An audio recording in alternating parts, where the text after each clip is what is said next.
I'm Mike Brilla, host of the Inspired Teacher Podcast, a part of the Education Podcast Network, just like the show you're listening to now.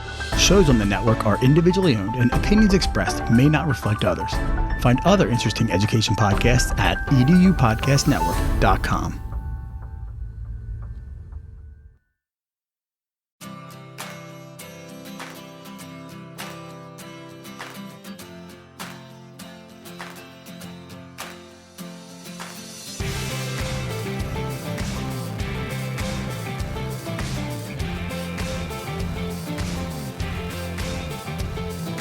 Thanks for listening to the Tech Tools for Teachers podcast. For each week, we talk about a free piece or two of technology that you can use in your classroom. I'm your host, Shanna Martin. I'm a middle school teacher, technology and instructional coach for my district. And I'm our producer and husband, Fuzz Martin, and I love editing podcasts because it's such a wild life.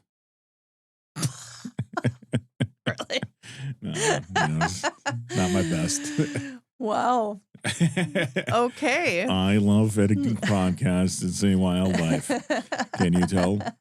Then I am enthralled. Oh my. Hello. Hi, how are you? I'm great. Just had a oat milk latte for fall. Feeling good. It's very fall-like. It is. Good old October. Pecan. Chaos and caramel apples. Pecan fallish latte. Yeah. Feeling very basic, actually. So how's the year going? It's going great. Yeah, good, Great. good. Finished parent-teacher conferences and so many things happening, but it's all good. Kids are great. Good. So a couple weeks ago, weeks ago, we talked about the National Park Service. Correct. And we highlighted all of the cool tools on episode 192. 192. Yes, 192. Yeah. You're correct. Yeah.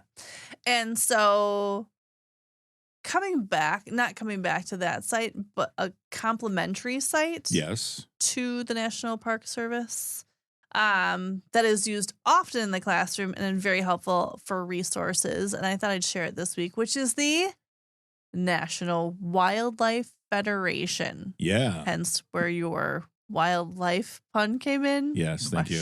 Questionable. My questionable pun. Questionable pun. So there's some things I'm going to highlight about the National Wildlife Federation because this is a collection of super awesome sites. So let's go with my top 5 things first. Right. And I'll start with there are lots of resources for all ages on the site. So while it's awesome for teachers, it's also awesome for kids to navigate and families. So it's very friendly for many people. It's super easy to find the information. So if you're clicking, it's labeled really well, which I always appreciate. There are free articles, which are always things that we're looking for to read in the classroom for kids to do research, to practice our informational text reading and all that kind of stuff. So there's lots of free things for them to read. They have a whole wildlife guide that's available, which is really cool for kids when they're into animals and they're doing some research. And I know depending on grade level, sometimes we're trying to find things that are kid-friendly online. And you can link it right to the wildlife guide. If you have a choice board or something like that, that would be really easy for kids to do. And then also there's tons of resources for families. So this is one, if you have a newsletter or something like that, you can use it in the classroom and also share it with families, which is pretty awesome. So National Wildlife Federation has so many cool things. The website itself is just nwf.org. Yes. So nwf.org. And it's great. It's just very easy. So let's start with there's a kids and family section. There's an educational resource section. I'm going to start with educational resources. And Little Ranger Rick is on Little Ranger Rick. If anybody read Ranger Rick as a kid. I used to get Ranger Rick as a kid. I know. We love Ranger Rick. So now they have digital versions of Ranger Rick. But anyway, so Wildlife Guide. And you click on the Wildlife Guide. It's just under educational resources. So you could just link that into something for your kids. Choice Board or Google Classroom or whatever you're going to use. And you just scroll down. Also, they use easy to read text, which I appreciate. Back from the brink. So they have endangered species. You can click on that and we'll talk about specific endangered species like bald eagle and Florida panther. And what's nice is they also do the cool highlight the animal. So then when you're reading or kids are reading the text, you can click on gray wolf. It will then link you to information about the gray wolf. It gives you their endangered status, their classification, and then a description of the animal, where their range, their diet, behavior. So if a kid's researching an animal, they can start the article reading about it, and then they can learn all about it, including conservation, and they have fun facts attached to it, which is really just an easy way for kids to research. So right into the article, they have information. So that's like the endangered species part in the first part of the wildlife guide. If you continue to scroll down, it says like it's all about America's wildlife. Mm-hmm. And they have your categories. So birds, mammals, reptiles, amphibians, plants and fungi. Fungi. Like me. Wow. Invertebrates and fish. So I'm going to click on birds. We love a good bird story. I was hoping you were going to pick on Something else. Yeah. Well, you can click on it, and I'm sure you'll read it while I'm talking. I'm on insects. And so endangered species, they talk about climate change, and that's another highlighted word. So if you click on climate change, it gives you a whole article about it, which is really helpful for kids. But then if you scroll down, it talks about different species of birds. So Right. then they have like small perching birds and birds that live near water. And you can pick the bird you want. So I'm going to pick, what do I want to pick? Common loon. I'm picking a burrowing owl. Okay.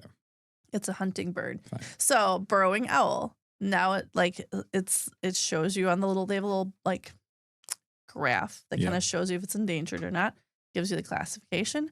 And again, goes through the description, the range, the diet, a fun fact. They have sources of information, which is cool.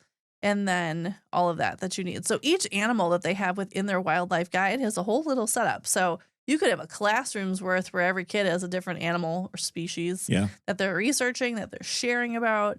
They can do it for writing. They can do it for research. They can do it for science. They can do it for the background. They can do it for all kinds of things. So there's just all different ways to use it, which is awesome. So that's just one tool on this website. They then have a collection of educator tools that you can click on. You can sign up to get the educator tools, and you have resources. You share your email with them, and then you like join or you like register to be a teacher, and then they share the different information. Mm-hmm. And they have Eco School, which is a whole program that you can certify like your elementary or secondary school for. And they have a program and a framework and all kinds of tools for teachers that you can sign up through like their Eco School program, which is pretty cool. Yeah. And there's so many things. They then have like specific educational programs if you want. They also have a variety of like reports that you could read if you need to really dig into information with your kids. Sure. So those are all there and available. Then they also have like you can link to their magazines. Now some things with their magazines, obviously, like people pay to have their magazines. But what's kind of cool is if you click like I want to read this issue, what's kind of nice is they do offer some of them for free. Oh, cool. So you can actually get into like certain issues. I think it's the newest issue maybe that's free, or the one that's posted is available. So you can actually access some of their stuff for free online, which is awesome. Yeah. And then like that's under the magazine category. They also have a section for kids and family. So you can do connecting kids and nature. That's its own section, and it gives you ideas, and they talk about like National Green Hour and how do you build a green hour into your kids' day, and then different ways to connect kids with nature. And they have all kinds of resources and ideas and things like that. They also have Ranger Rick Kids, and I was like, oh, this looks super fun. A couple things about the Ranger Rick page once you click on it. Some of it you have to have the login. So if you are a Ranger Rick purchaser, you can get in there. You can get in there. Sure. But there are options for, like, if you click on the magazine, you can click on the current issue and you can read parts of the current issue online, which I think is kind of cool. So there are some pieces that you have access to that you can see, and you can learn about the animals and stuff like that. So there's different pieces where some is just for subscribers under the Ranger Rick stuff, but some of it you still have available where you can kind of see, like there's craft projects and stuff like that. And you have options to get into those things. So some of the content you can see, some of it you can't because it's blocked unless you're a Ranger Rick purchaser. Subscriber. Yeah. Subscriber. That's trying to think of the word. Like subscriber. We got you. We got you, boo. Thanks. So that information is there. But there's so much available through the National Wildlife Federation site that's available for kids and for families. They also have like the About Us parts. They have like the history and heritage and conservation in the United States and how that's changed over time and all kinds of stuff. So there's just so many cool resources and a great way to find some informational text for students and those kids that love animals, which I know many, many kids are like, I love a turtle, and they want to learn more about them. This is a great way to share these resources with them in class and then have them.